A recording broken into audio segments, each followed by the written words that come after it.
Soekarno alias Bung Karno diingat karena banyak hal.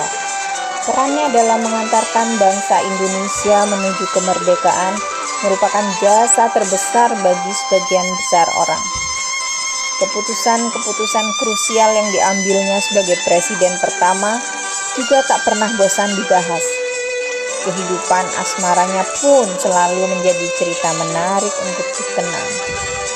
Benar, kisah cinta Soekarno memang nyaris tak pernah luput dibahas dalam buku-buku biografinya.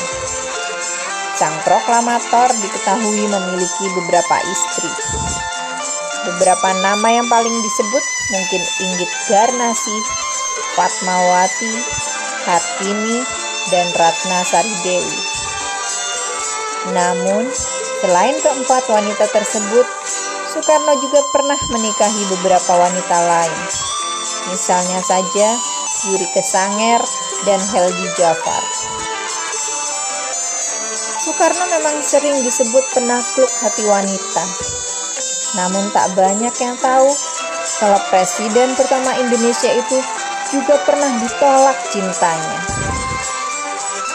Ada dua orang wanita cantik yang menampik pinangan Soekarno, yaitu Gusti Nurul dan Irma Ottenhoff Mamahit. Gusti Raden Ajeng Siti Nurul Kamaril Ngarasati Kusuma Wardani atau akrab disapa Gusti Nurul merupakan salah satu wanita yang pernah menolak Bung Karno. Putri dari Keraton Mangkunegaran ini dipuja karena kecantikan, kecerdasan, dan pemikirannya yang modern di masa muda. Tak tanggung-tanggung, pesonanya berhasil memikat 3 tokoh besar di tanah air. Mereka adalah Soekarno, Sultan Syahrir, dan Sri Sultan Hamengkubuwono IX. Mantan Kasat yaitu Jenderal Gusti Pangeran Haryo Jatikusumo juga pernah kepincut. Sayangnya, cinta mereka semua tak bersambut. Sebagai seorang wanita berpikiran modern, Gusti Nurul selalu berpegang teguh pada prinsipnya untuk menolak poligami. Perempuan cantik yang hobi berkuda di masa muda ini selalu mengingat nasihat ibunya, yaitu Gusti Kanjeng Ratu Timur, untuk tidak mau dimadu.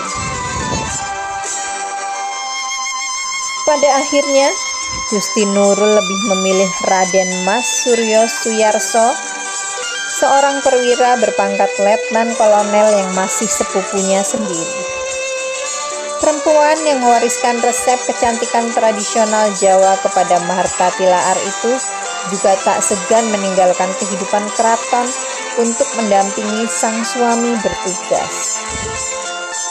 Setelah melangsungkan pernikahan dengan jodoh pilihannya itu, Bung Karno yang bertemu Gusti Nurul pada suatu acara berseloroh, "Aku kalah cepat dengan suamimu."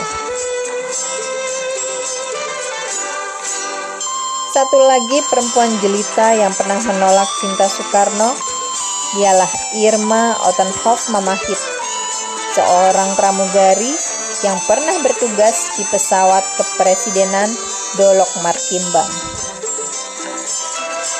Irma ditugaskan di Dolok Martimbang setelah menjalani serangkaian tes pada tahun 1960. Irma bahkan mengaku sering bertugas bersama Kartini Manopo, yaitu pramugari Garuda Indonesia yang lantas menjadi istri Soekarno. Menurut pengakuan Irma ketika diwawancarai majalah Kartini pada tahun 1979, Bung Karno kepincut terhadap kecantikannya saat memakai kebaya.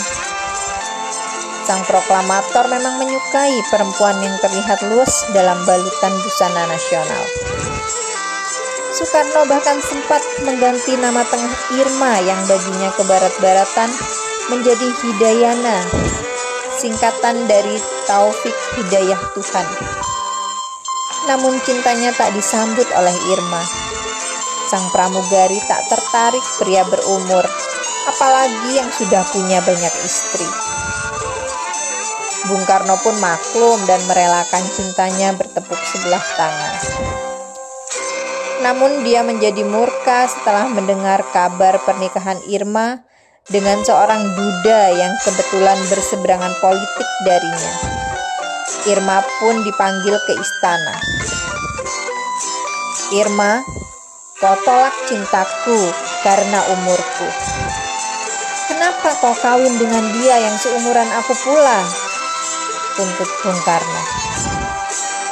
Pada akhirnya, Bung Karno lagi-lagi mengikhlaskan Irma. Bahkan sempat memberikan bantuan bagi Irma saat suaminya ditahan selama 6 bulan. Rupanya, tak semua perempuan luluh terhadap karisma seorang Soekarno.